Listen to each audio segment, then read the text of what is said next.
चलिए, हेलो,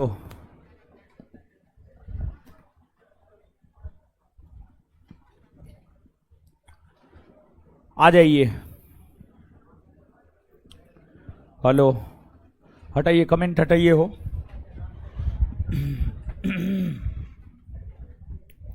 आ जाइए।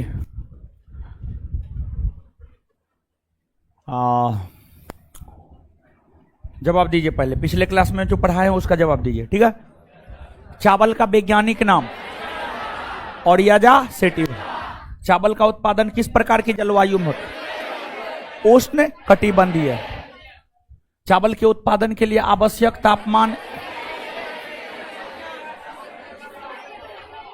तापमान 25 से 35। वर्षा 100 से 150। किन राज्यों में सालों भर चावल की खेती? पश्चिम बंगाल में उगाई जाने वाली चावल की कौन कौन सी किस्में? ओसमन बोरो। ओसमन। विश्व में सर्वाधिक चावल का उत्पादन, क्वेश्चन अस्पष्ट है लेकिन वही था, चीन होगा उत्तर। अंतर्राष्ट्रीय चावल अनुसंधान संस्थान फिलीपींस की राजधानी मनीला। भारतीय चावल अनुसंधान उड़ीसा के अंतर्राष्ट्रीय चावल अनुसंधान संस्थान ने अपना वाराणसी 2018। भारत में कृषि निदेशालय द्वारा विकसित प्रथम बोनी किस्म का चावल कौन है? जया। धान में होने वाला प्रमुख रोग खैरा। खैरा रोग धान में जस्ता की कमी से होता है। किसकी कमी से? जस्ता की कमी। चावल की प्रमुख किस्में कृष्णा, कावेरी, जया, पद्मा, माही सुगंधा, बाली सुगंधा। सबसे अधिक उपज देने वाली चावल की किस्म IR-20। IR। गेहूं किस जलवायु में उपजाई जाने वाली फसल? शीतोष्ण कटिबंधीय। शीतोष्ण कटिबंधीय। गेहूं का वैज्ञानिक नाम ट्रिटिकम एस्टिवम। Triticum aestivum. गेहूं के फसल को किस मिट्टी में उपजाया जाता है? दोमट और चारनोजम। दोमट और। गेहूं के उत्पादन के लिए उपयुक्त तापमान 10 से 25 डिग्री। 10 से 25 डिग्री। गेहूं के उत्पादन के लिए आवश्यक वर्षा 50 से 75 सेंटीमीटर। भारत में गेहूं उत्पादन में अग्रणी राज्य उत्तर प्रदेश। गेहूं में कौन सी प्रोटीन? गुलेटीन। गुलेटीन। गेहूं की प्रमुख किस्में अर्जुन, सोनालिका, राज 3077, कल्याण सोना। सबसे बड़ी गेहूं की मंडी कनाडा के विनिपेग। रोटी की डलिया यूक्रेन।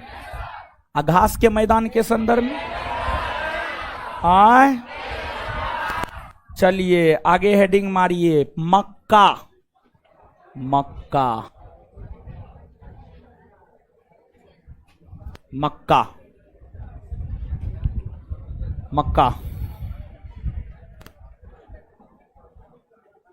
थोड़ा इधर खिसक जाइए हो। मक्का है, इधर उधर मत कीजिए आप।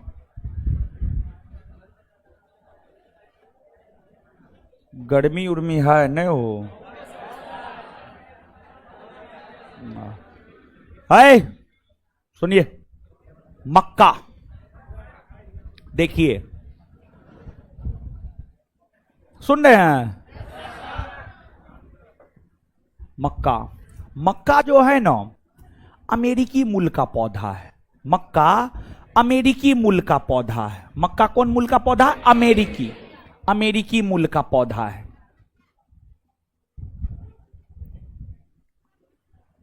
आप जब इतिहास पढ़िएगा ना, आपके बैच में ज्योग्राफी खत्म होने के बाद इतिहास ही आएगा। काहे कि पॉलिटी हो गया है, ज्योग्राफी हो रहा है, फिर इतिहास आएगा। आप जब इतिहास पढ़िएगा तो इतिहास में एक चैप्टर पढ़ना होता है भारत में यूरोपीय कंपनियों का आगमन। उसमें पुर्तगाली ईस्ट इंडिया कंपनी के विषय में पढ़ना होता है।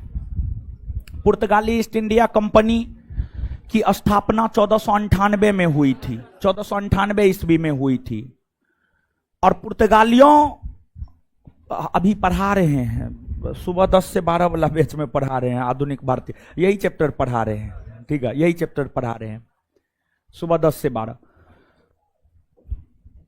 तो पुर्तगाली जब भारत आया ना, तो पुर्तगाली भारत आया था व्यापार करने के लिए। क्या करने के लिए? व्यापार करने के लिए। लेकिन पुर्तगाली जब भारत आया ना, तो पुर्तगालियों का संबंध अमेरिका के साथ भी था। तो पुर्तगाली जो है अमेरिका से आलू, तंबाकू, मक्का ये सब लाया। आलू, तंबाकू, मक्का ये सब पुर्तगाली मध्य अमेरिका से भारत लाया, मध्य अमेरिका से भारत लाया। तो मक्का को मध्य अमेरिका से या अमेरिका से भारत लाने का श्रेय पुर्तगालियों को जाता है। किसे जाता है? पुर्तगालियों को जाता है। और देखिए मक्का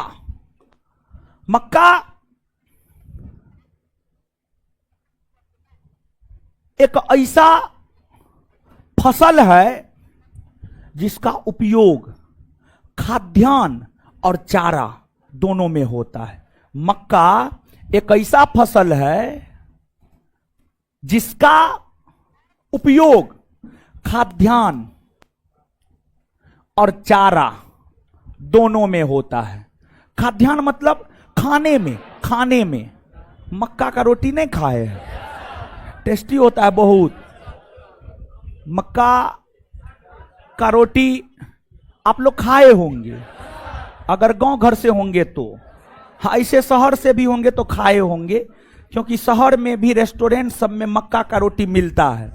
गांव घर में जिस मक्का की रोटी का कोई महत्व तो नहीं, उसी मक्का की रोटी को बढ़िया रेस्टोरेंट में एगो मक्का का रोटी खाइएगा तो 100, 150, 200 रुपया, समझ गए, लेता है, समझे। हाँ, जो भी है, अब आपका क्वालिटी बढ़िया होगा तो आप बढ़िया रेस्टोरेंट में गए होंगे तो आपको 250 रुपया लगा होगा, समझे। और ऐसे तो लड़का लोग रेस्टोरेंट जाके नहीं खाएगा। अब बाद में के आगे तो आप समझिए गए, समझने में तो भूसखार है ये है। चलिए, तो खाद्यान्न मतलब खाने में। मक्का का रोटी मानव खाता है, ठीक है, मानव खाता है। हम तो खाए हैं, अच्छा लगता है, समझिए। हम लोग को मक्का होता है, मक्का का रोटी, गेहूं का रोटी, फिर जो है मरुआ का रोटी, ये सब खाए हैं हम खाए हैं। और आप लोग भी खाए होंगे। ऐसा थोड़े है आप लोग अमेरिका के रहने वाले, आप लोग भी तो भारत के हैं। और ऐसे भी मक्का तो अमेरिका में होबे करता है मक्का।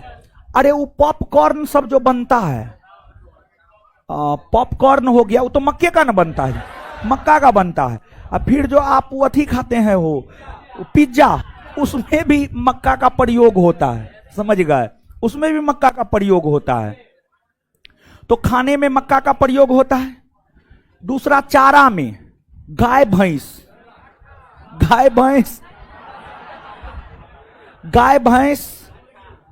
के लिए क्या किया जाता है? मक्का को दरड़ दिया जाता है और उसका जो है घट्ठा, उसका घट्ठा बना करके जो है दिया जाता है गाय भैंस को, उसके चारा में मिला दिया जाता है। जैसे आप चावल दाल में सब्जी मिला के खा लेते हैं, वैसे ही जो चारा होता है, भूसा होता है, हरा घास होता है, उसमें जो है थोड़ा घट्ठा दे दिया जाता है या घट्ठा अलग से खिला दिया जाता है। और घट्ठा अलग से गाय भैंस को इसलिए खिलाया जाता है ताकि वो दूध ज्यादा दे, समझे, ताकि वो दूध ज्यादा दे। तो मक्का का उपयोग खाद्यान्न के रूप में भी होता है और मक्का का उपयोग चारा के रूप में भी होता है। तो आपसे पूछा जाता है, निम्न में से कौन ऐसी फसल है जिसका उपयोग खाद्यान्न और चारा दोनों रूप में होता है? तो इस प्रश्न का उत्तर हो जाएगा मक्का। क्या उत्तर हो जाएगा? मक्का उत्तर हो जाएगा। अब देखिएगा, बात अगर हम लोग मक्का की करें।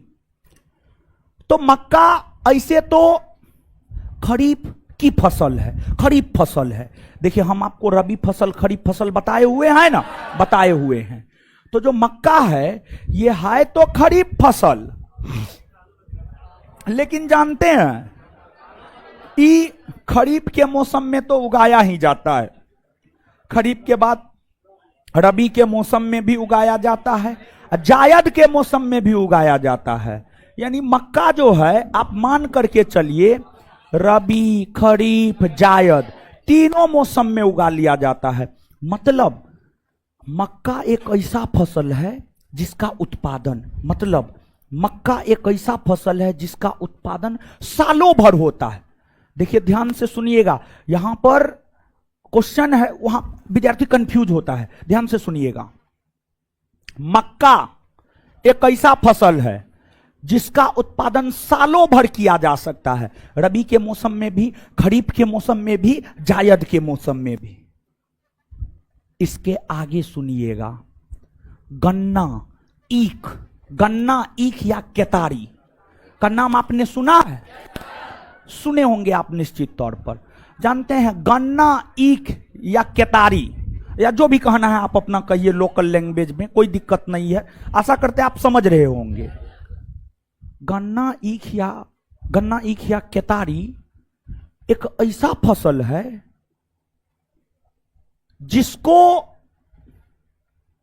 जिसके उत्पादन में 1 वर्ष का समय लग जाता है, 1 साल से ज्यादा का भी कभी समय लग जाता है, लेकिन सामान्य तौर पर 12 महीना 14 महीना का समय लगता है, 12 महीना 14 महीना का समय लगता है। तो देखिए एक प्रश्न, इस बात को ध्यान से सुनिएगा, और यहां से प्रश्न आता है, आप गलती करके आते हैं परीक्षा में। प्रश्न आपसे पूछा जाता है, कौन ऐसा फसल है जिसके उत्पादन में लगभग 1 वर्ष का समय लग जाता है?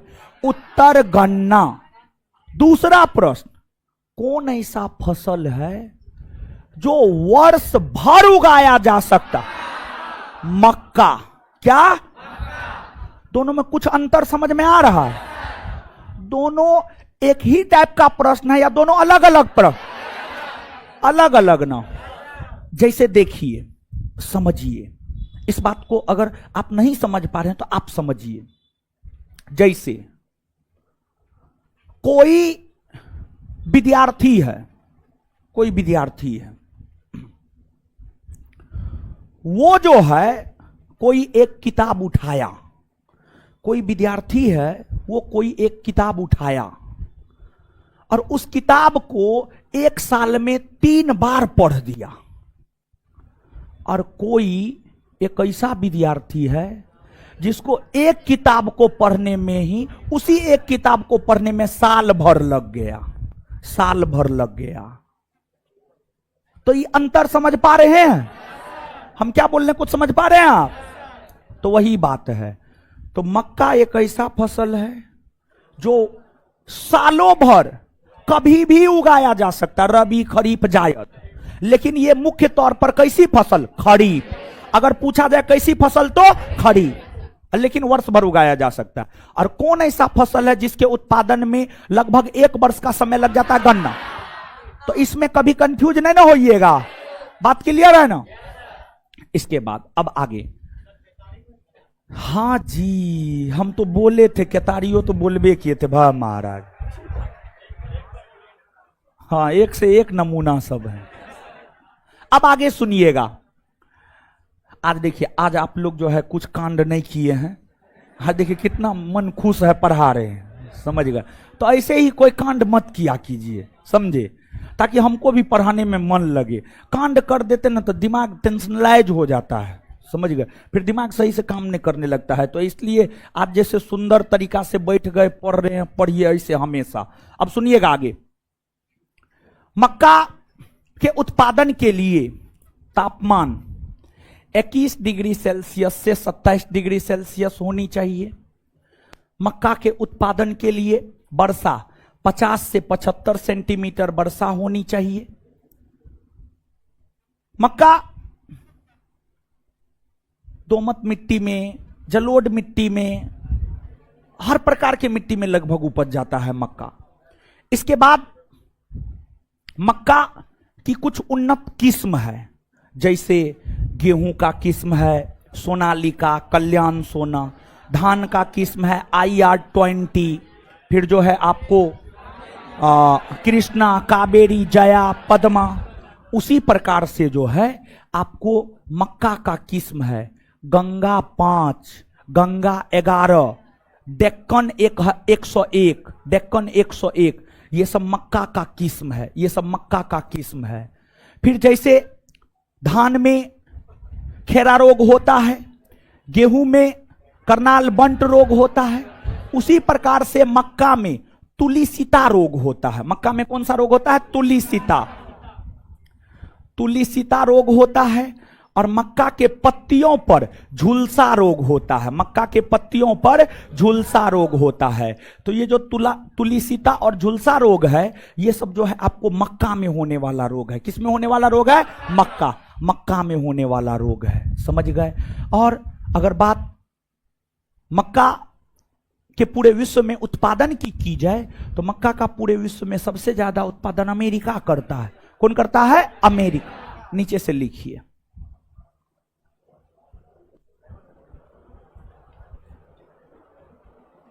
मक्का।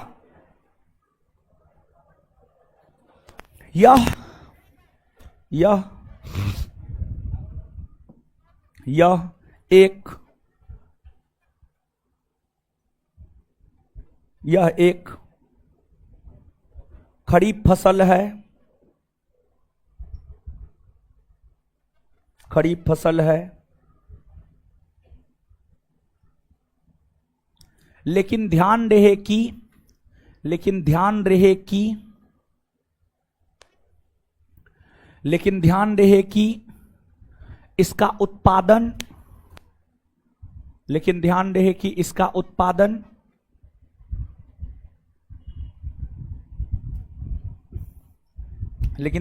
इसका उत्पादन पूरे वर्ष में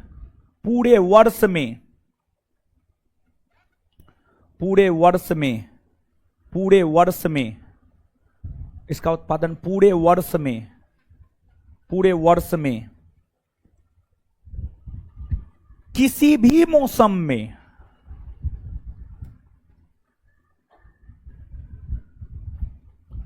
किया जा सकता है। अब नेक्स्ट पॉइंट लिखिएगा, पॉइंट वाइज लिखिएगा। नेक्स्ट पॉइंट लिखिएगा, नेक्स्ट पॉइंट मक्का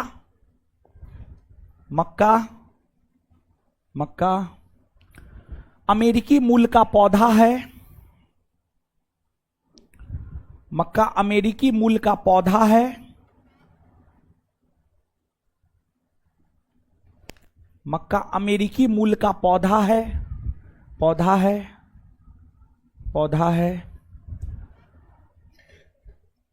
पुर्तगालियों के द्वारा, उसी में कंटिन्यू, पुर्तगालियों के द्वारा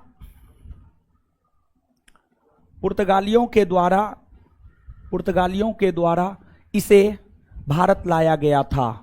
पुर्तगालियों के द्वारा इसे भारत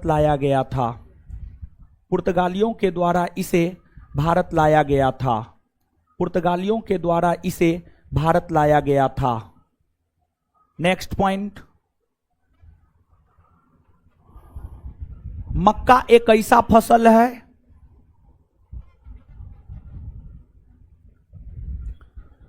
मक्का एक ऐसा फसल है जिसका उपयोग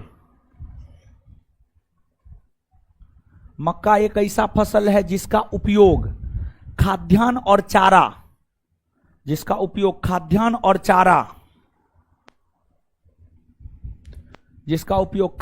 और चारा दोनों में किया जाता है।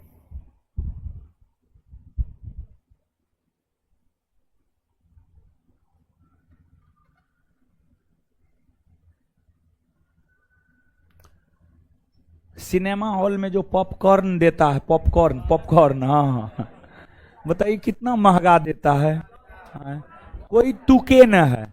वही आपकी माँ जो है आपको वो भून करके देगी तो आप नहीं खाइएगा, लेकिन वही सिनेमा हॉल में जाइएगा, वही जो है 10 रुपया का चीज 150 रुपया में लेके खाइएगा, खूब एकदम स्वाद ले ले करके, समझे। और मक्का जानते हैं स्वास्थ्य के लिए बड़ी लाभदायक होता है। हमको हमारे किडनी में और पेट में दोनों में स्टोन है, हमको जो है डॉक्टर बोला है मक्का खाइए, समझे। मक्का का जो है अरे भुट्टा को जो है ये करके क्या कहते हैं, बोल के या फिर जो है आग में पका करके, समझ गए। कुछ चीज बोला है नहीं खाने के लिए, कुछ चीज बोला है खूब खाने के लिए, समझे। जैसे कि जिसको स्टोन होता है ना, अगर आप में आपके पेट या किडनी में स्टोन हो, देखिए कुछ चीज नहीं खाना चाहिए। जैसे पत्ता गोभी, पत्ता गोभी नहीं खाना चाहिए, टमाटर नहीं खाना चाहिए, इसके बाद जो है पालक नहीं खाना चाहिए, मिर्च ज्यादा नहीं खाना चाहिए, खाना चाहिए ज्यादा नहीं। दूध खाना चाहिए लेकिन ज्यादा नहीं खाना चाहिए, दूध भी ज्यादा नहीं खाना चाहिए। दूध खाइए लेकिन ज्यादा नहीं, ठीक है, ज्यादा नहीं। हाँ, जब स्टोन हो तब ऐसे खाइए ना, ऐसे तो अगर कुछ ना है सब चीज खूब खाइए महाराज, समझे। तो लिखिए, दोनों में किया जाता, फुल स्टॉप। नेक्स्ट पॉइंट, मक्का में होने वाला प्रमुख रोग,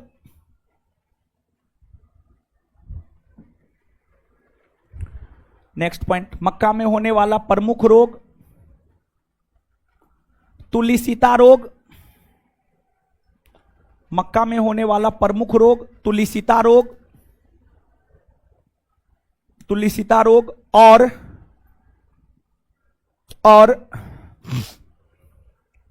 पत्तियों पर झुलसा रोग। झुलसा बोर्ड पे लिखा हुआ है महाराज। मक्का में होने वाला प्रमुख रोग तुलिसिता रोग और पत्तियों पर झुलसा रोग, है। झुलसा रोग है, फुल स्टॉप। झुलसा रोग है, फुल स्टॉप। नेक्स्ट पॉइंट, मक्का के उत्पादन के लिए, नेक्स्ट पॉइंट, मक्का के उत्पादन के लिए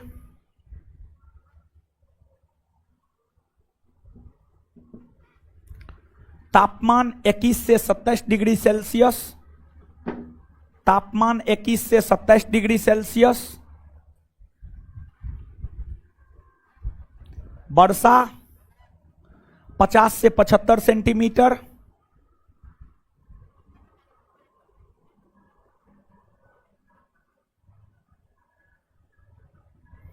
वर्षा 50 से 75 centimetre,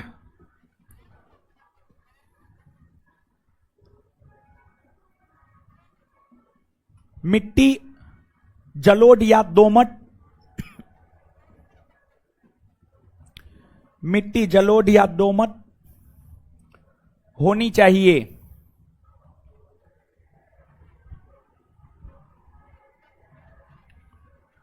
next point,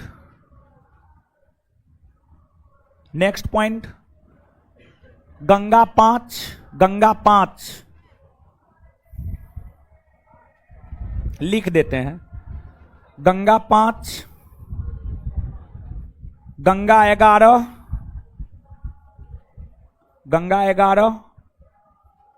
Deccan 101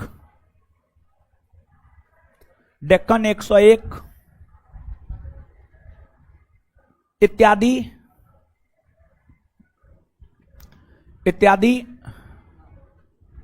Deccan 101 इत्यादि मक्का का उन्नत किस्म है, इत्यादि मक्का का उन्नत किस्म है, इत्यादि मक्का का उन्नत किस्म है। हे गुरुजी लोग आइए, याद कीजिए 1 सेकेंड में बताइए, मक्का कैसा फसल आए? मक्का को क्या रबी के मौसम में नहीं उगाया, जायद के मौसम में? मतलब कौन ऐसा फसल है जो सालों भर उगाया जा? मक्का ना जी। अच्छा, मक्का कौन मूल का पौधा है? अमेरिकी। मक्का कौन मूल का पौधा? कौन मूल का पौधा? मक्का को अमेरिका से भारत कौन लाया? कौन लाया है? तापमान, तापमान, वर्षा, वर्षा। कौन ऐसा फसल है जिसका उपयोग खाद्यान्न और चारा दोनों में किया? कौन है? कौन ऐसा फसल है जिसका उपयोग खाद्यान्न और चारा दोनों में किया? मक्का में होने वाला रोग, मक्का में होने वाला रोग आए तुलसीता और, तुलसीता और। अच्छा एक बात बताइए, खैरा रोग किस में होता है? खैरा रोग धान में होता है। करनाल बंट, तुलसीता, तुलसीता, गंगा 5, गंगा 11, डेक्कन 101, किसका किस्म है? किसका किस्म है? मक्का का उन्नत किस्म कौन कौन है? क्लियर? आगे सुनिए ध्यान से, हेडिंग मारिएगा, मोटे अनाज। मोटे अनाज है ना, ना ना, मोटे अनाज सब उतना महत्व। देखिए उस क्रम में बता रहे जिस क्रम में चीज महत्वपूर्ण है, ठीक है? तो गेहूं हो गया, चावल हो गया, मक्का, हाँ, चाय और कॉफी पहले जान लीजिए, फिर मोटा अनाज सब उतना ज्यादा महत्वपूर्ण ना है, फिर भी जान लेंगे सब चीज, लेकिन चाय और कॉफी ज्यादा महत्वपूर्ण है, मोटे अनाज के तुलना में ज्यादा महत्वपूर्ण है। तो चाय और कॉफी को जानते हैं, ठीक है? तो सबसे पहले हेडिंग मारिए चाय। चाय,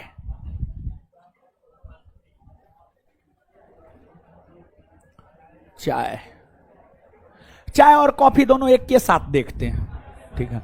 क्योंकि बहुत सारी बातें ऐसी है जो दोनों में कॉमन है, समझिए दोनों में कॉमन है, इसलिए चाय और कॉफी दोनों को एक साथ देखिए। लेकिन यहां से आगे, कल आप लोग का क्लास हुआ था ना? हुआ था, वीडियो क्लास हुआ होगा, हाँ वीडियो क्लास हुआ होगा, तो वीडियो क्लास हुआ होगा, हाँ, लेकिन क्लास हुआ ना जी। गांव घर में बहुत सारा चीज होता है गांव घर में, ठीक है? तो एगो पूजा पाठ होता है, भगता आता है, वो जो है खेलता है, ठीक है? उसमें गांव के लोग ऐसा मानते हैं उसमें देवता का अंश है। तो जब वो भगता आकर के पूजा करता है और तो फिर वो जो है पान देता है, पान देता है, उसके सामने जो भी रखा होता है, आग हो गया, फिर जो है वो चीनी को गला करके जो बनाया जाता है जी, वो क्या कहा जाता है उसको, बतासा हो गया और लड्डू हो गया, चंदन अक्षत हो गया, जो भी रहता है उठा करके दे देता है, कहता है ले तुम्हारा मनोकामना पूरा होगा, ठीक है?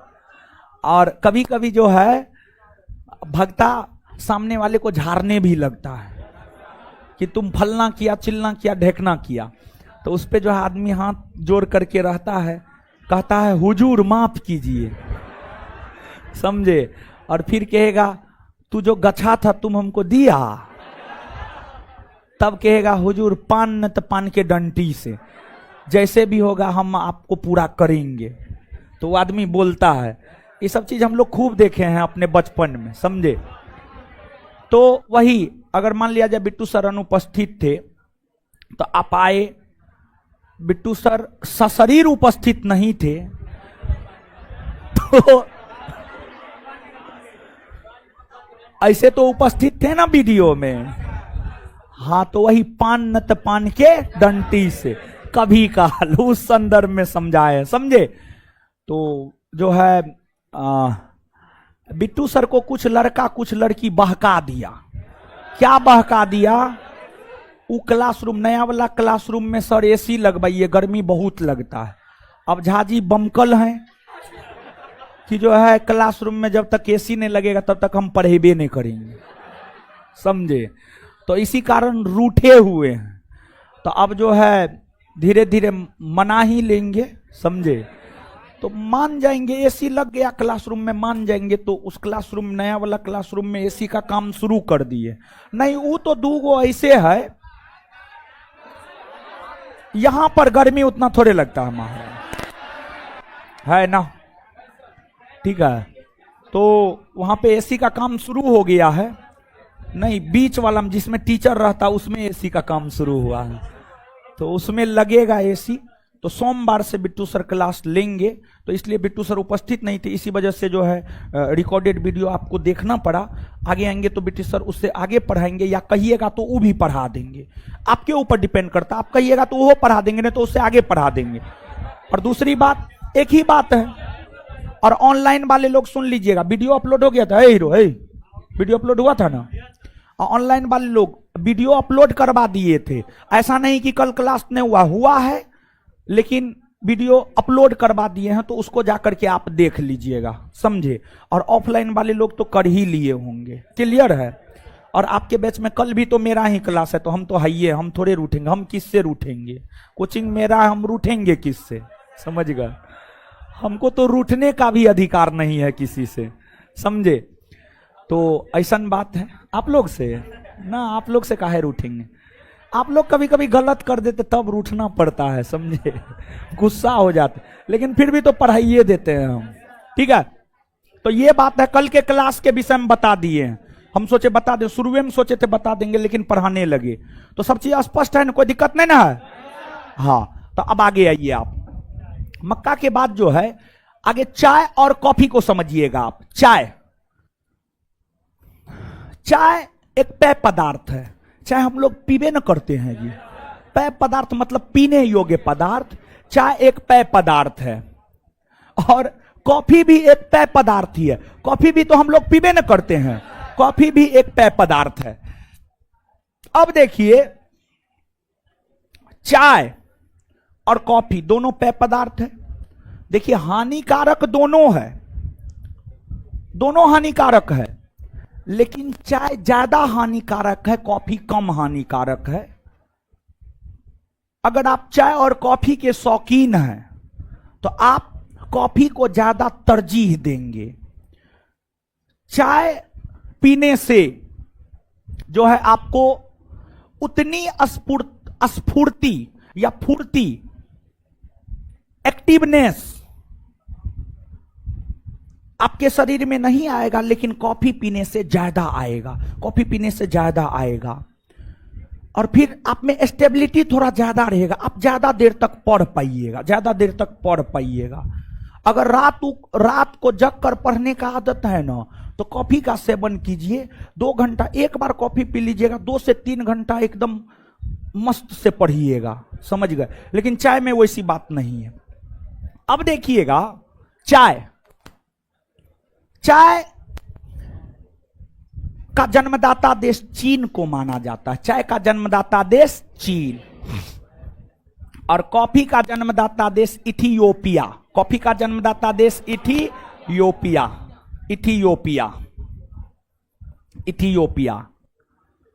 देखिए, जो चाय और कॉफी है, चाय और कॉफी की अगर हम लोग बात करें तो ये नगदी पदार्थ है, नगदी। इसको बेचकर नगद प्राप्त किया जाता है। और नगदी पदार्थ के विषय में सीधा आप जानिए, वैसा कोई भी पदार्थ जिसको बेचकर नगद प्राप्त होता है, नगद रुपया प्राप्त होता है, उसी को नगदी पदार्थ कहा जाता है। जैसे कपास हो गया, चाय हो गया, कॉफी हो गया, गन्ना हो गया, जूट हो गया, ये सब नगदी पदार्थ है, नगदी पदार्थ। क्या बात करते हैं? तब मिलता है ना महाराज, अजीब हाल है। बस मिलना चाहिए पैसा, 1 महीना में मिले या 6 महीना में मिले, पैसा मिलना चाहिए। क्लियर है? अब देखिएगा, चाय और कॉफी की अगर हम लोग बात करें तो भारत में चाय और कॉफी का उत्पादन करना शुरू अंग्रेज किया था। अंग्रेज किया था। चाय का भी उत्पादन करना शुरू भारत में अंग्रेज ने ही किया था और कॉफी का भी उत्पादन करना शुरू भारत में अंग्रेज ने ही किया था। अब अगला प्रश्न यह है कि चाय का उत्पादन सर्वप्रथम कहां हुआ था और कॉफी का उत्पादन सर्वप्रथम भारतवर्ष में कहां हुआ। बात अगर चाय के उत्पादन की करें तो चाय का उत्पादन भारतवर्ष में सर्वप्रथम पश्चिम बंगाल के दार्जिलिंग पहाड़ी में किया गया था।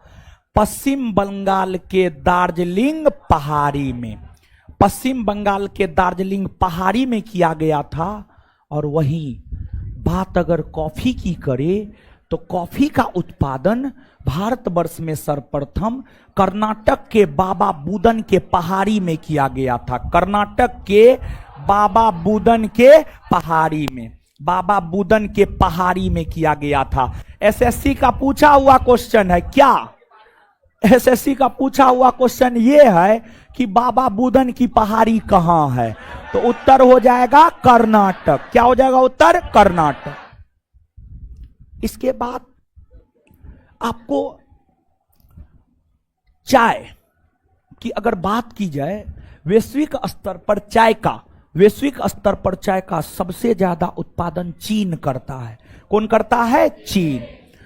और वही कॉफी का सबसे ज्यादा उत्पादन ब्राजील करता है। कौन करता है? ब्राजील। ब्राजील करता है। और भारत में चाय का सबसे ज्यादा उत्पादन असम करता है। कौन करता है? असम। और कॉफी का सबसे ज्यादा उत्पादन कर्नाटक करता है। कौन करता है? कर्नाटक। कर्नाटक। जानते हैं भारत में, पूरे भारत में जितना कॉफी का उत्पादन होता है उसका 50% से अधिक, लगभग 70% उत्पादन अकेले कर्नाटक के करता है। और ये बिहार पुलिस का पूछा हुआ क्वेश्चन है। बिहार पुलिस का आप क्वेश्चन बैंक आएगा तो आप देखिएगा, कॉफी का सबसे ज्यादा उत्पादन करने वाला भारतीय राज्य कौन है। ये बीपीएससी का भी पूछा हुआ क्वेश्चन है, बिहार पुलिस का भी पूछा हुआ क्वेश्चन है। आंसर हो जाएगा कर्नाटक। क्या हो जाएगा? कर्नाटक। इसके बाद चाय के पत्ती का प्रयोग हम लोग करते हैं। चाय के पत्ती का प्रयोग हम लोग करते हैं। प्रति हो गया, गलती हो गया थोड़ा सा, पत्ती। चाय के पत्ती का प्रयोग हम लोग करते हैं। वही कॉफी के बीज का प्रयोग किया जाता है। कॉफी के बीज का प्रयोग, कॉफी के बीज का प्रयोग जानते हैं।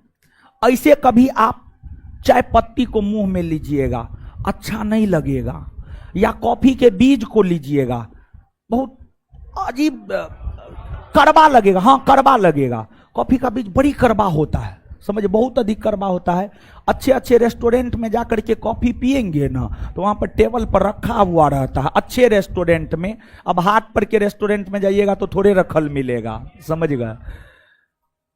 तो चाय के हम लोग पत्ती का प्रयोग करते हैं और कॉफी के बीज का प्रयोग करते हैं। कॉफी के बीज का प्रयोग करते हैं।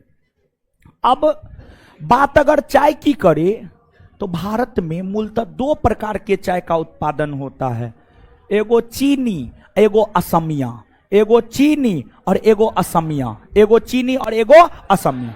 और वही कॉफी की अगर हम लोग बात करें तो भारत में 2 प्रकार के कॉफी का भी उत्पादन होता है, अरेबिका और रोबास्टा। अरेबिका और रोबास्टा। अरेबिका और रोबास्टा ये कॉफी का किस्म है। ये कॉफी का किस्म है। तो इसका उत्पादन जो है आपको भारत में होता है। चाय में थीन पाया जाता है और कॉफी में कैफीन पाया जाता है। कॉफी में कैफीन पाया जाता है, कैफीन पाया जाता है। अगली बात, चाय और कॉफी के उत्पादन के लिए किस प्रकार का मिट्टी चाहिए, कितना तापमान चाहिए, कितनी वर्षा चाहिए। तो चाय और कॉफी के लिए मिट्टी, वर्षा, तापमान एक जैसा चाहिए। चाय और कॉफी के लिए मिट्टी, तापमान, वर्षा एक जैसा चाहिए। देखिए चाय के उत्पादन के लिए भी तापमान जो है 20 डिग्री सेल्सियस से 30 डिग्री सेल्सियस चाहिए, और कॉफी के लिए भी सेम है 20 डिग्री से 30 डिग्री।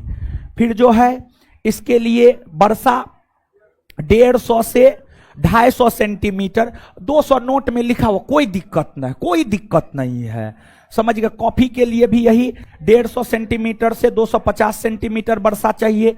और मिट्टी की हम लोग बात करें तो लेटेराइट मिट्टी चाहिए। कैसी मिट्टी चाहिए?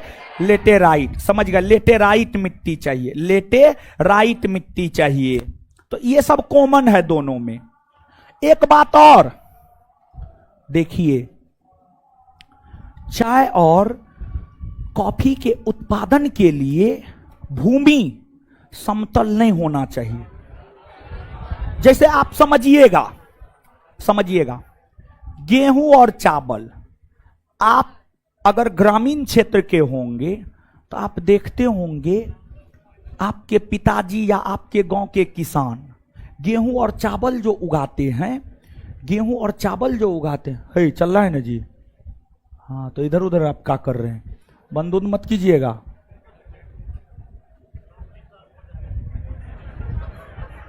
ये जानते हैं झारखंडी है, इसलिए हमको इस पे विश्वास नहीं रहता है ज्यादा, समझे, कुछ हो कर देगा महाराज। बिहारी नहीं ना है, झारखंडी है ना, है, लेकिन फिर भी आप अलग ना हो गया जी। है सुनिए, हाँ क्या बोल रहे थे, हाँ हाँ हाँ समझिए अब समझिए। देखिए गेहूं और चावल जो उगाया जाता है उसके लिए समतल मिट्टी चाहिए, समतल मिट्टी चाहिए। समतल मिट्टी समझ रहे हैं जी, समतल बराबर बराबर। लेकिन चाय और कॉफी के उत्पादन के लिए समतल मिट्टी नहीं चाहिए, बल्कि सीधी नुमा या ढालू नुमा प्रकार की भूमि होनी चाहिए। मतलब देखिए मानचित्र में इसको ऐसे देखिएगा, देखिए मान लीजिए खेत है, ऐसे है तो ये समतल या बराबर वाला हो गया। लेकिन मान लिया जाए कि यही खेत है, इतना ही बड़ा खेत है, और ये जो है आपको ऐसे है, ठीक है, ऐसे है, तो ये ढालू नुमा हो गया, ये समतल हो गया यानी सब जगह बराबर, और ये ढालू नुमा हो गया, सुलोपाकार हो गया, सुलोपाकार हो गया। तो चाय और कॉफी के उत्पादन, दोनों के उत्पादन के लिए ढालू नुमा भूमि होनी चाहिए। क्यों होनी चाहिए? देखिए चाय और कॉफी को अधिक पानी की आवश्यकता है, लेकिन खेत में पानी रुकना नहीं चाहिए। अगर खेत में पानी रुक गया काम खत्म, ओम नमः स्वाहा। तो पानी जो है मिलना चाहिए, लेकिन पानी बह जाना चाहिए, पानी खेत में रुकना नहीं चाहिए। तो पानी खेत में रुके नहीं, इसी को लेकर चाय और कॉफी के उत्पादन हेतु जो है ढालूनुमा भूमि होनी चाहिए। कैसी भूमि होनी चाहिए? ढालूनुमा। बात समझ में आया? अब लिखिए ना, चाय लिखिए, चाय नहीं ऐसे लिखिए, जैसे लिखना अपना लिखिए, चाय चाय चाय। अंग्रेजी टी ना होता, TEA, टी टी। जानते हैं चाय के बिजनेस में बहुत मुनाफा है। हम देखे हैं 2-3 आदमी को देखे हैं, 3 आदमी को देखे हैं, चाय से बहुत आगे बढ़ा है। अगर आप लोग को नहीं कुछ होगा ना तो मुसल्लमपुर हाट में चाय का दुकान खोल लीजिएगा, समझे। लिखिए अब चाय। हाँ जी, क्या बात करते हैं, हम आएंगे, जरूर आएंगे। आप आइए तो उद्घाटन हम ही कर देंगे। लिखिए चाय, चाय डैश देकर, यह एक पेय पदार्थ है, यह एक पेय पदार्थ है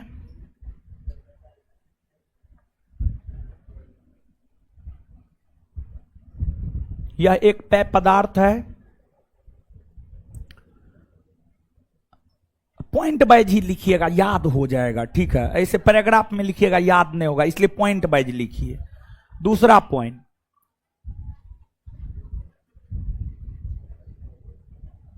चाय चीनी मूल का पौधा है। चाय चीनी मूल का पौधा है। चाय चीनी मूल का पौधा है।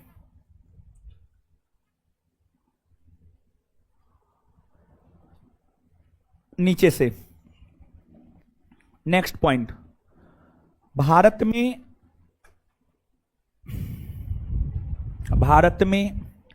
चाय का उत्पादन, भारत में चाय का उत्पादन सर्वप्रथम, भारत में चाय का उत्पादन सर्वप्रथम, भारत में चाय का उत्पादन सर्वप्रथम अंग्रेजों के द्वारा, अंग्रेजों के द्वारा पश्चिम बंगाल के दार्जिलिंग पहाड़ी में, पश्चिम बंगाल के दार्जिलिंग पहाड़ी में, पश्चिम बंगाल के दार्जिलिंग पहाड़ी में किया गया था।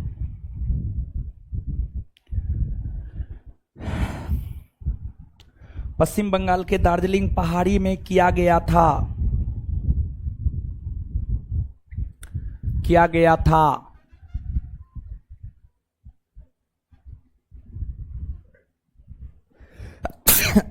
नेक्स्ट पॉइंट,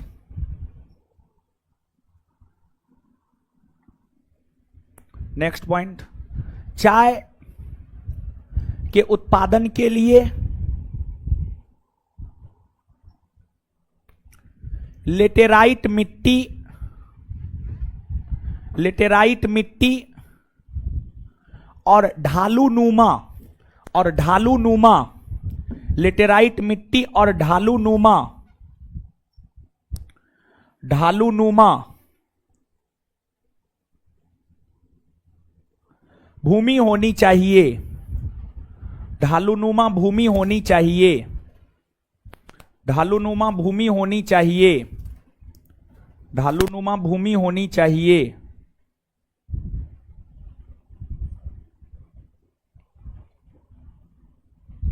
नेक्स्ट पॉइंट, चाय के उत्पादन के लिए तापमान 20 डिग्री सेल्सियस से 30 डिग्री सेल्सियस, चाय के उत्पादन के लिए तापमान, चाय के उत्पादन के लिए तापमान 20 डिग्री सेल्सियस से 30 डिग्री सेल्सियस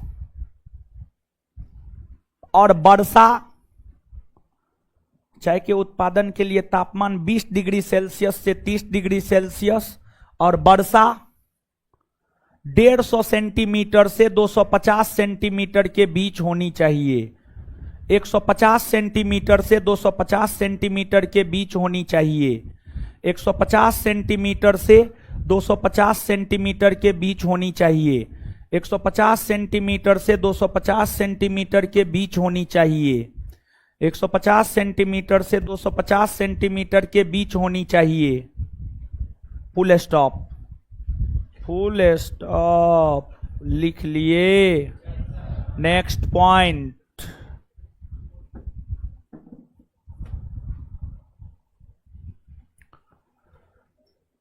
विश्व में चाय का सर्वाधिक उत्पादन चीन करता है, विश्व में चाय का सर्वाधिक उत्पादन चीन करता है,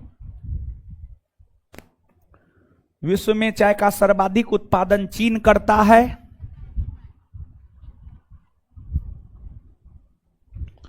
विश्व में चाय का सर्वाधिक उत्पादन चीन करता है। वहीं वहीं वहीं भारत में, वहीं भारत में चाय का सर्वाधिक उत्पादन,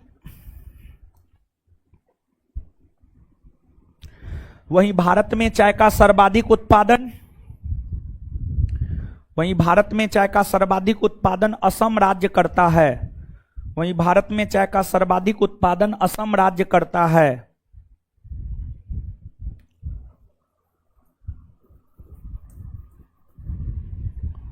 इसके बाद नेक्स्ट पॉइंट, चाय के पत्ती का उपयोग हम लोग करते हैं। चाय के पत्ती का उपयोग हम लोग करते हैं। चाय के पत्ती का उपयोग हम लोग करते हैं। नेक्स्ट पॉइंट, चाय में थीन पाया जाता है। चाय में थीन पाया जाता है। चाय में थीन पाया जाता है। चाय में थीन पाया जाता है। लिख लिए इतना।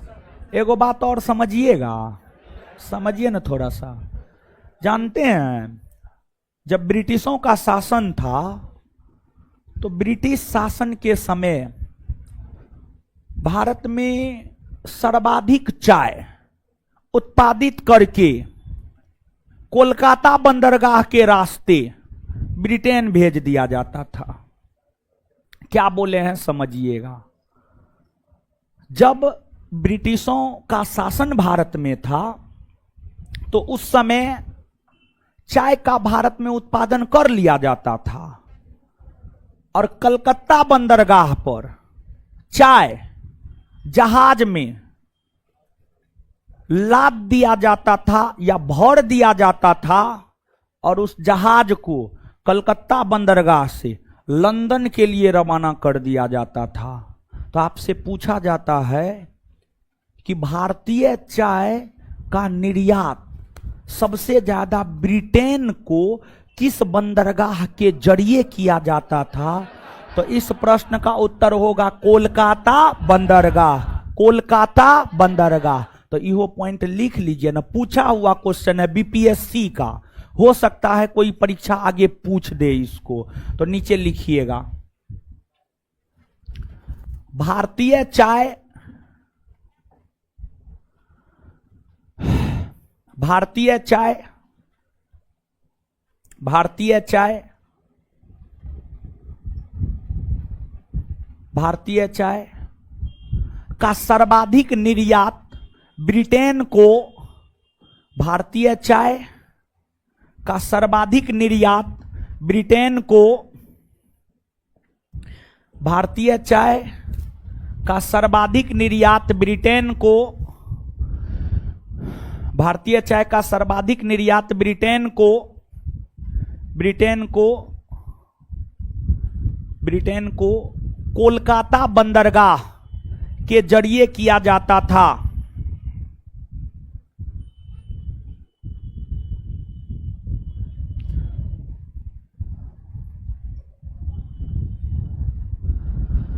कोलकाता बंदरगाह के जरिए किया जाता था। अब देखिए एगो बात और सुनिए, ई भी बीपीएससी का पूछा हुआ क्वेश्चन है जो बता रहे हैं आगे। देखिए आपको जो है, आपको जो है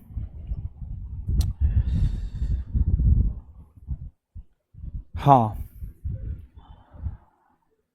चाय, प्रश्न ये पूछा था कि चाय के उत्पादन के लिए निम्नलिखित में से कौन सी शर्तें आवश्यक है। जो चार ऑप्शन था, उस समय चार ऑप्शन रहता था।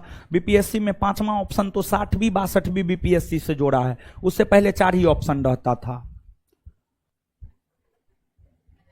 प्रश्न फिर से सुनिएगा, चाय के उत्पादन के लिए निम्नलिखित में से कौन सी शर्तें आवश्यक है। प्रश्न के ऑप्शन में जो चार ऑप्शन था उसका सही उत्तर होता सस्ता महिला श्रमिक का होना आवश्यक है। सस्ता महिला श्रमिक का होना आवश्यक है। क्यों महिला श्रमिक का ही होना आवश्यक इसलिए है क्योंकि चाय के बागान में जो पत्ती तोड़ा जाता है, होता यह है कि महिला का हाथ पुरुषों की तुलना में नरम होता है, नरम होता है। एक बात यह है। दूसरी, अरे है थोड़ी का सीधा अब लिखिए लिखिए लिखिए। तो अब समझा रहे हैं तो अजीब नौटंकी आप लोग करते हैं। समझे, हर चीज मजाक लग थोड़े होता है जी। जब समझा रहे हैं तो समझिए ना, जब बोल दिए हैं बीपीएससी का पूछा हुआ क्वेश्चन है तब पर भी अजीब नोटंकी आप लोग करते हैं, समझे। तो महिला श्रमिक का होना, सस्ता महिला श्रमिक का होना इसलिए आवश्यक है कि देखिए पुरुषों की तुलना में महिलाओं का हाथ कोमल होता है। दूसरा चीज, पुरुषों की तुलना में स्थिरता महिला में ज्यादा होता है, स्थिरता महिला में ज्यादा होता है। महिला ज्यादा जल्दी उकताएगी नहीं, जल्दी गुस्सा नहीं करेगी सामान्य तौर पर। अब कुछ महिला तो बिट्टू झा जैसी होती है, समझे, कि तुरंत फटाक से 1 सेकेंड इंटरनेट कटा, बिजली के रफ्तार से क्लास खत्म, समझे। तो सामान्य तौर पर महिला वैसी नहीं होती है, काहे कि हमारी भी माँ है, हमारी भी बहन सब, हम कहाँ देखते हैं वो सब बहुत ज्यादा नहीं उकताती है। कोई कोई है, एक आध गो एग्जाम्पल में कोई कोई है, हमको तो नहीं लगता, हमको तो कभी ऐसा महिला से पाला नहीं पड़ा है।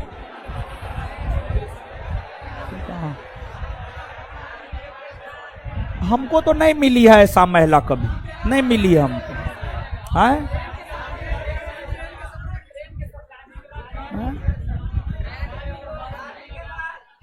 और शादी के बाद अब शादी के बाद, शादी होगा पहले तब ना जी, थोड़ी शादी होबे नहीं किया आप पर लोग पहले ही है जो है। हाँ, तो देखिए होता क्या है, चाय के पत्ती को काफी आराम से तोड़ा जाता है, उसको रखा जाता है। तो जो है महिलाओं में स्थिरता और पुरुषों की तुलना में उसका हाथ थोड़ा कोमल होने के कारण जो है महिला श्रमिक का होना आवश्यक है। तो नीचे से एक पॉइंट और लिखिएगा,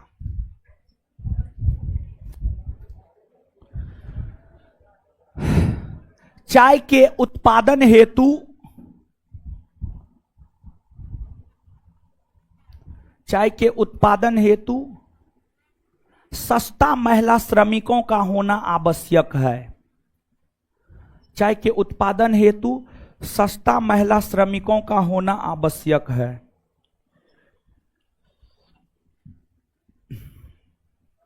चलिए, अब चाय हो गया, सस्ता महिला श्रमिकों का होना आवश्यक है। श्रमिक यानी मजदूर, चाय की खेती के लिए सस्ता महिला श्रमिकों का होना आवश्यक है। और नहीं लिखा है, लिखा देते हैं, चाय की खेती के लिए सस्ता महिला श्रमिकों का होना आवश्यक है। नीचे, भारत में मूलतः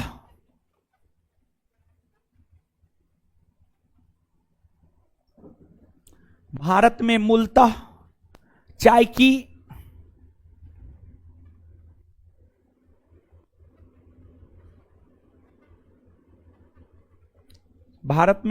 चाय की 2 किस्में हैं।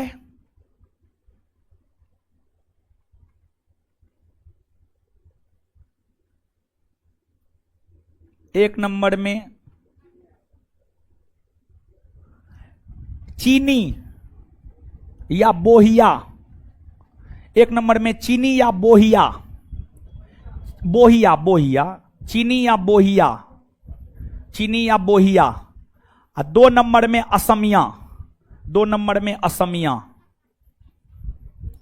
एक नंबर में चीनी या बोहिया और 2 नंबर में असमिया, 2 नंबर में असमिया, असमिया। अब आगे लिखिए, आगे लिखिए, कॉफी, कॉफी या कहवा दोनों एक ही बात है, कॉफी या कहवा दोनों एक ही बात है, ठीक है। अब ये नहीं कहीं पर कहवा लिखा रहे कहिएगा ये तो पढ़ेबे नहीं किए, तो कॉफी कहिए या कहवा कहिए दोनों एक ही बात है, कॉफी या कहवा, ठीक है। कॉफी या कहवा लिखिए।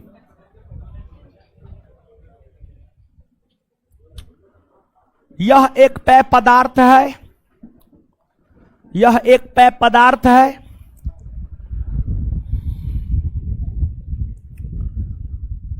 यह एक पेय पदार्थ है। नेक्स्ट पॉइंट, कॉफी या कहवा में इसका जन्मदाता देश इथियोपिया को माना जाता है।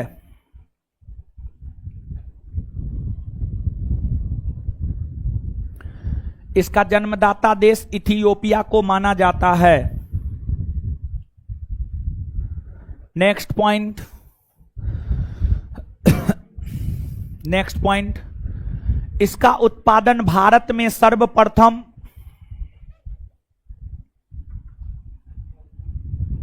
नेक्स्ट पॉइंट, इसका उत्पादन भारत में सर्वप्रथम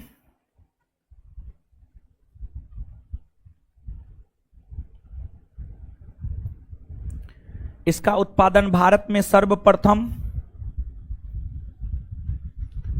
अंग्रेजों द्वारा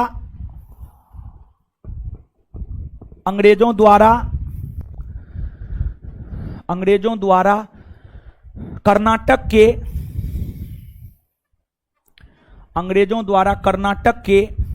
बाबा बुदन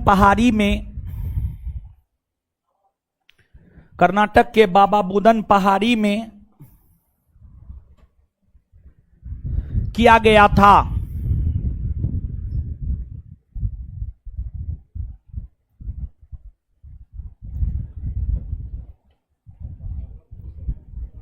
नेक्स्ट पॉइंट, वैश्विक स्तर पर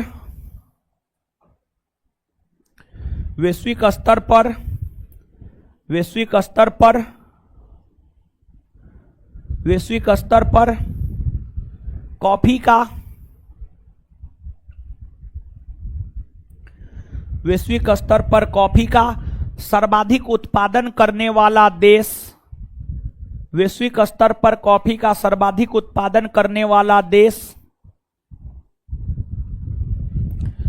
वैश्विक स्तर पर कॉफी का सर्वाधिक उत्पादन करने वाला देश ब्राजील है। तो वहीं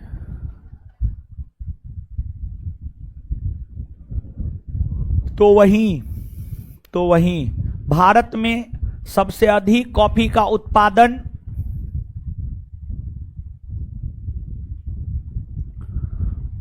भारत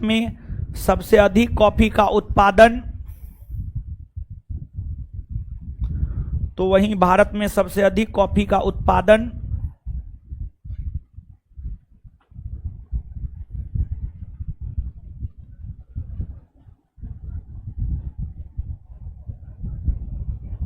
कर्नाटक राज्य करता है।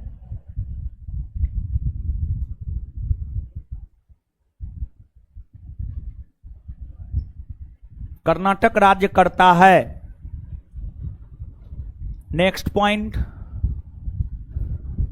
भारत में 2 प्रकार के कॉफी का उत्पादन होता है।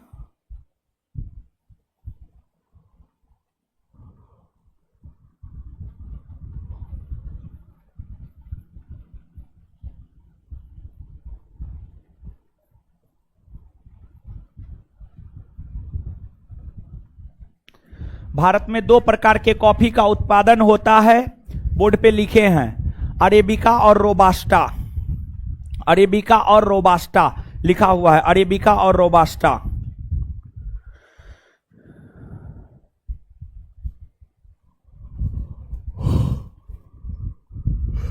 भारत में 2 प्रकार के कॉफी का उत्पादन होता है, 1 नंबर में अरेबिका, 2 नंबर में रोबास्टा। अब जानते हैं इसमें भी ज्यादा कौन किस्म के कॉफी का उत्पादन होता है? रोबास्टा। नोट में गलती दिया हुआ है अरेबिका। नोट में जब भी पढ़ाते हैं सुधार करवाते हैं, जो ज्योग्राफी का आप नोट लिए होंगे उसमें गलती दिया हुआ है, अरेबिका लिखा हुआ है, तो नोट में सुधार कर लीजिएगा, नीचे से लिखिए इसी में। Bharat next point, Bharat robusta किस्म के कॉफी का सर्वाधिक उत्पादन करता है। भारत रोबास्टा किस्म के कॉफी का सर्वाधिक उत्पादन करता है। भारत रोबास्टा किस्म के कॉफी का सर्वाधिक उत्पादन करता है।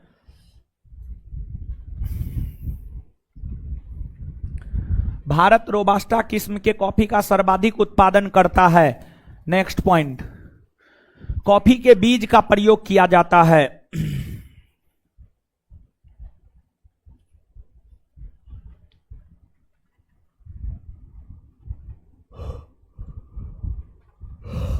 कॉफी के बीज का प्रयोग किया जाता है?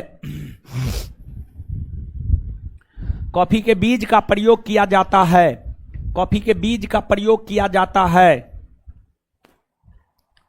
Next point, next point, coffee में कैफीन पाया जाता है। कॉफी में कैफीन पाया जाता है।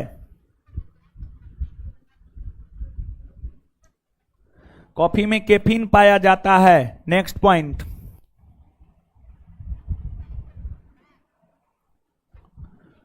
कॉफी के उत्पादन के लिए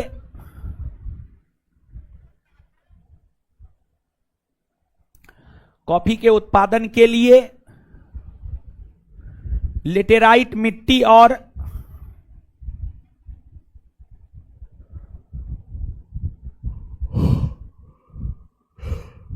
कॉफी के उत्पादन के लिए लेटेराइट मिट्टी और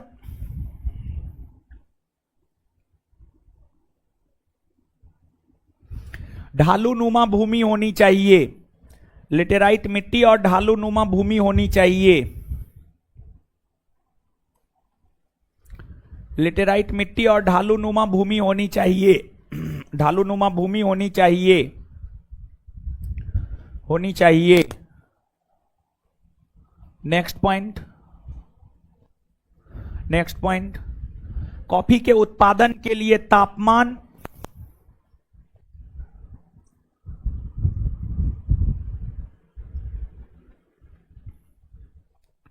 कॉफी के उत्पादन के लिए तापमान 20 डिग्री सेल्सियस से 30 डिग्री सेल्सियस। कॉफी के उत्पादन के लिए तापमान 20 डिग्री सेल्सियस से 30 डिग्री सेल्सियस और वर्षा 150 सेंटीमीटर से 250 सेंटीमीटर होनी चाहिए। और वर्षा 150 सेंटीमीटर से 250 सेंटीमीटर होनी चाहिए। और वर्षा 150 सेंटीमीटर से 250 सेंटीमीटर होनी चाहिए। कहाँ घर है जी? यही लड़का कहाँ घर? कहाँ? राजगीर। अरे बड़ी बढ़िया जगह से हैं जी आप। चलिए अब आइए गुरुजी लोग, इसको क्या करेंगे? याद करेंगे। मक्का याद करवा ना दिए थे? हाँ करवा दिए थे।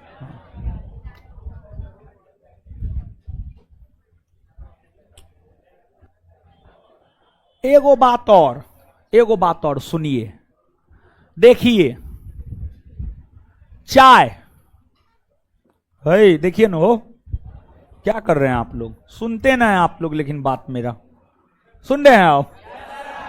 देखिए चाय का उत्पादन जो है कौन कौन राज्य करता है सुनिएगा। चाय का उत्पादन पश्चिम बंगाल करता है, असम करता है, कर्नाटक करता है, सिक्किम करता है, मेघालय करता है। ये सब राज्य चाय का उत्पादन करता है। इसके बाद कॉफी का उत्पादन कर्नाटक करता है, आंध्र प्रदेश करता है, केरल करता है, तमिलनाडु करता है। ये सब राज्य करता है। जानते हैं एगो पहाड़ी है, वो पहाड़ी का नाम है नीलगिरी पहाड़ी। नीलगिरी पहाड़ी। और नीलगिरी पहाड़ी आप नहीं पढ़े हैं, नहीं बताएं। पूर्वी घाट पश्चिमी घाट कहां मिलती? नीलगिरी की पहाड़। नीलगिरी की सबसे ऊंची चोटी दोदा बेटा। और नीलगिरी पहाड़ी कौन राज्य में है? तमिलनाडु।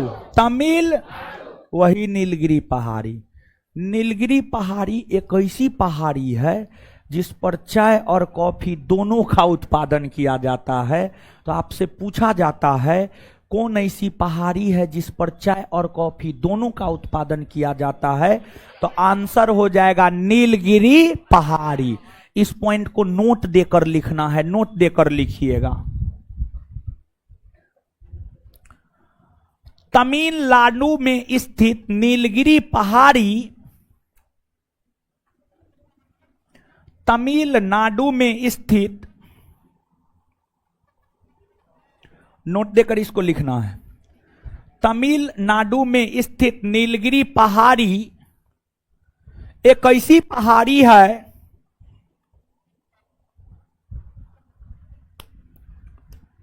एक ऐसी पहाड़ी है, एक ऐसी पहाड़ी है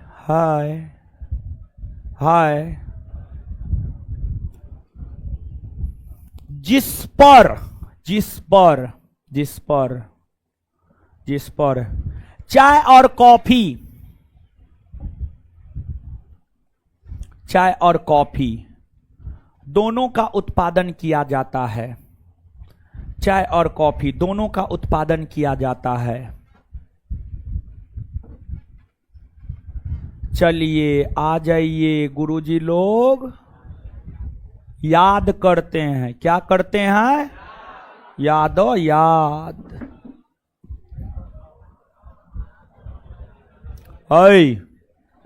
चाय कैसा पदार्थ? चाय कैसा पदार्थ? चाय का जन्मदाता देश भारत में सर्वप्रथम चाय की खेती किसने किया?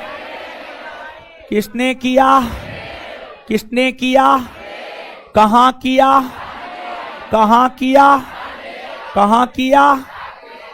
चाय का सर्वाधिक उत्पादक देश, चाय का सर्वाधिक उत्पादक देश, भारत में चाय का सर्वाधिक उत्पादन करने वाला राज्य कौन है? चाय के किस भाग का प्रयोग? चाय में क्या पाया जाता है? चाय के लिए तापमान,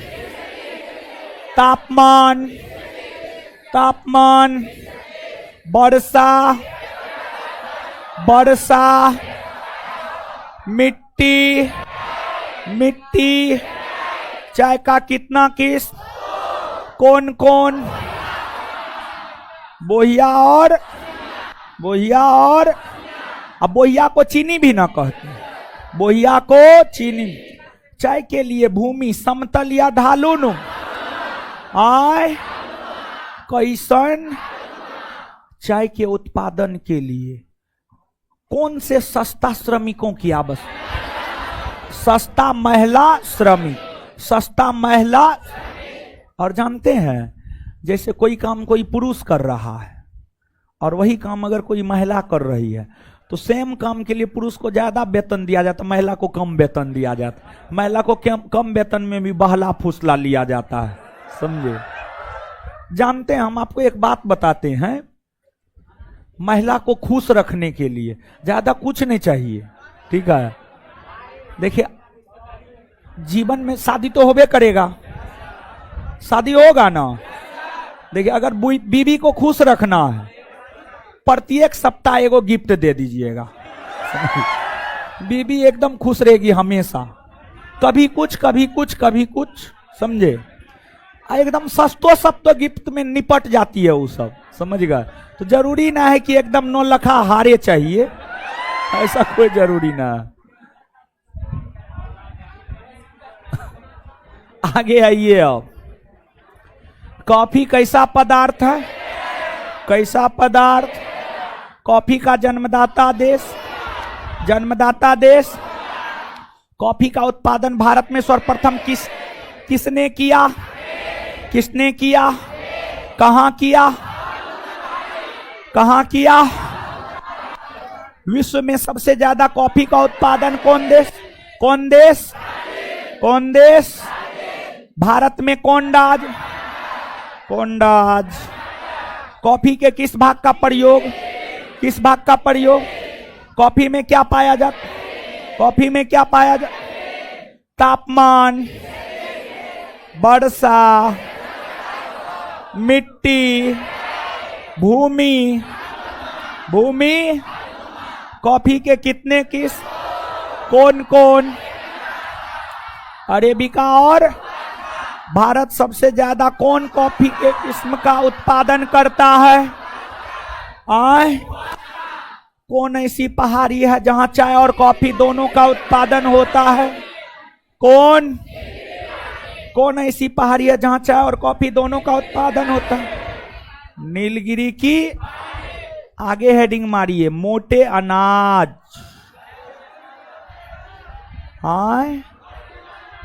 छोड़ दे है फट।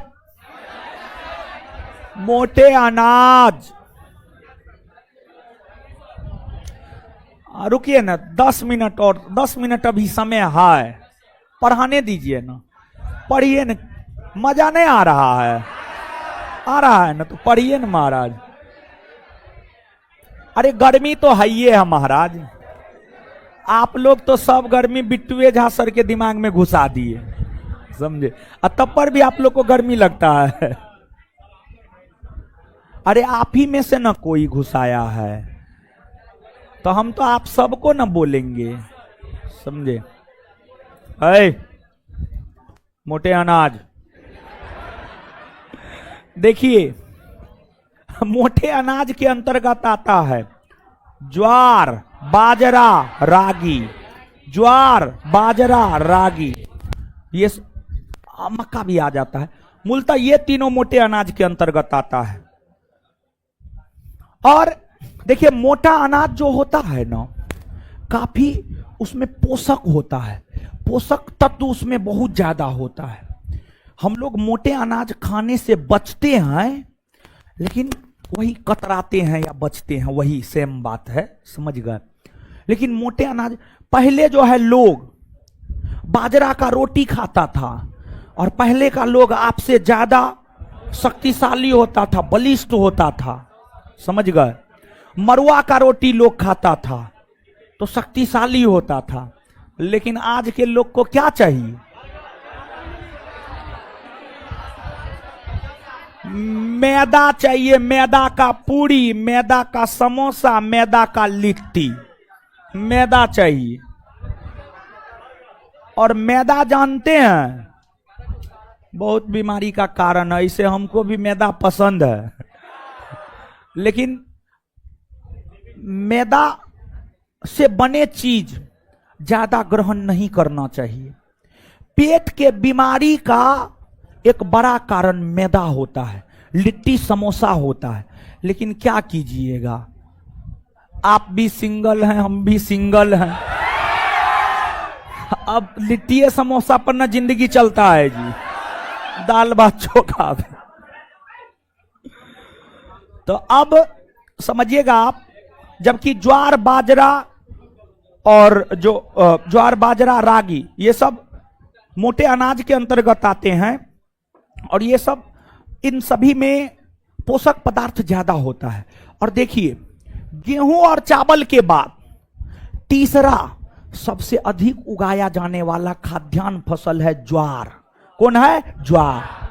और जानते हैं मोटे अनाज के प्रति लोगों को जागरूक करने को लेकर, यानी लोग जो है ना मोटे अनाज से कतराने लगे, अब बाइकॉट करने लगे, एक प्रकार से कहिए ना, बाइकॉट करने लगे।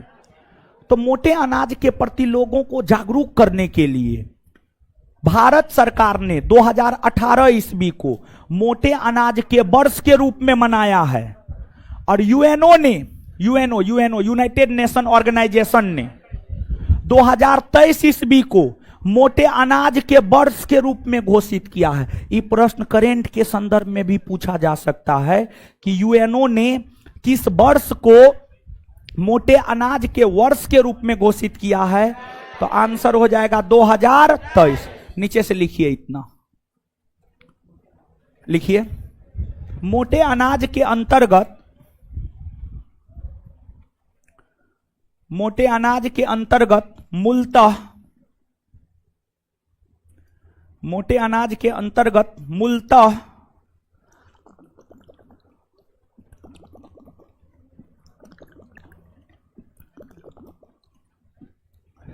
आप एगो बात विश्वास कीजिएगा, हम 2 दिन से नहाए ना है, नहीं कीजिएगा विश्वास, लेकिन हम सही बोल रहे हैं, समझ गए।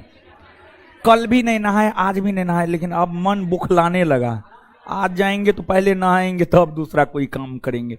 ये क्वेश्चन बनाने बिट्टू झा सर नहीं न थे, तो आज टेस्ट हम ही को लेना पड़ा दोपहर में। तो रात में क्वेश्चन बनाने के चक्कर में नहा नहीं पाए, ठीक है। और रात का मौसम भी थोड़ा ठीक था, हवा उवा चल रहा था। हाँ,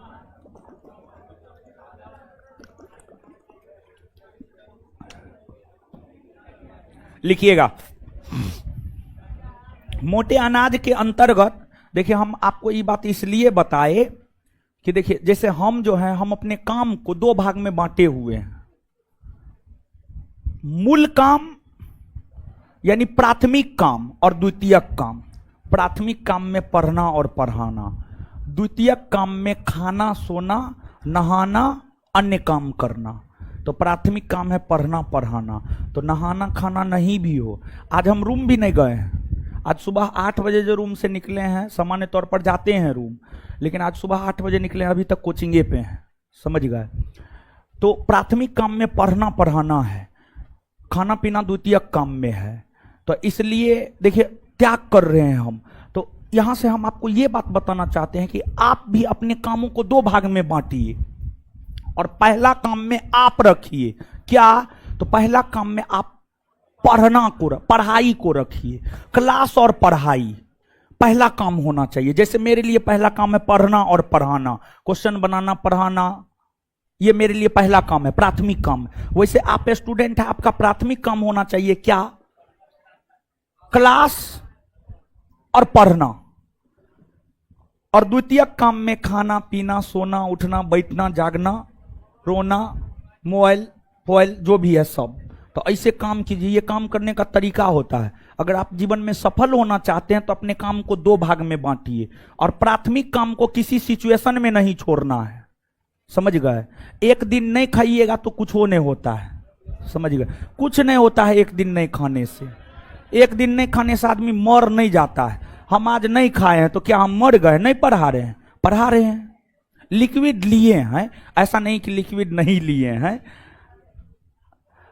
बिरयानी आया था कहने के लिए हम बोल दिए थे बिरयानी खाए हैं, लेकिन बिरयानी हमको बहुत ज्यादा पसंद है नहीं, 1-2 बार लिए बस काम खत्म, ठीक है, साइड कर दिए। तो एकदम याद कितना रहता, मारेंगे, समझे। चलिए लिखिए,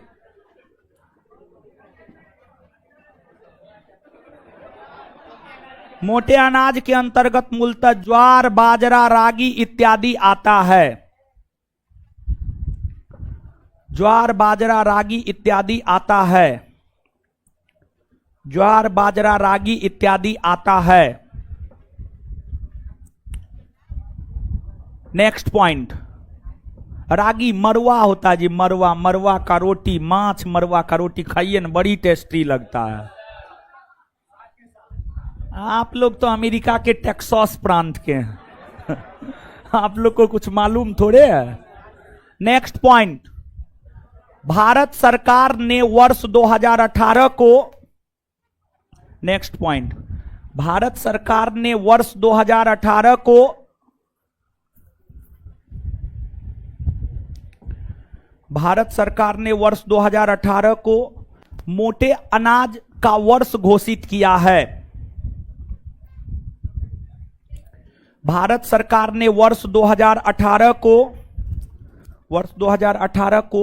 मोटे अनाज का वर्ष घोषित किया है। मोटे अनाज का वर्ष घोषित किया है। मोटे अनाज का वर्ष घोषित किया है। नेक्स्ट पॉइंट,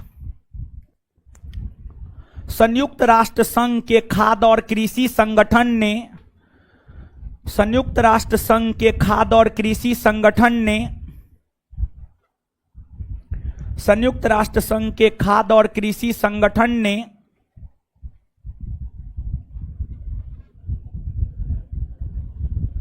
संयुक्त राष्ट्र संघ के खाद्य और कृषि संगठन ने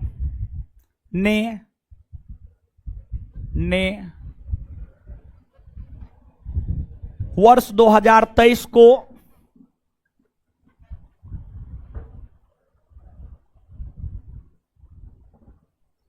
मोटे अनाज का वर्ष घोषित किया है। मोटे अनाज का वर्ष घोषित किया है।